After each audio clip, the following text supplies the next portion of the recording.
नमस्कार. संजय गांधी निराधार योजनेबद्दलची एक अपडेट आहे. नुकतेच काही दिवसापूर्वी महाराष्ट्र शासनाने लाडकी बहीण योजना हे पोर्टल आणि वेबसाईट अपडेट केलेलं आहे आणि याच्यामध्ये तुम्ही लॉग इन केल्यानंतर तुमच्या नावाच्या समोर संजय गांधी निराधार अनुदान योजना हा एक नवीन ऑप्शन दिसत आहे.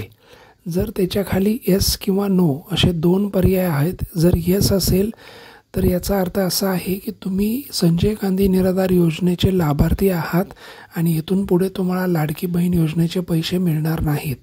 आणि ते ऑप्शन खाली जर नो असेल तर याचा अर्थ असा आहे की तुम्ही संजय गांधी निराधार योजनेचे लाभार्थी नाहीत आणि लाडकी बहीण योजना ही कंटिन्यू तुम्हाला मिळत राहणार आहे.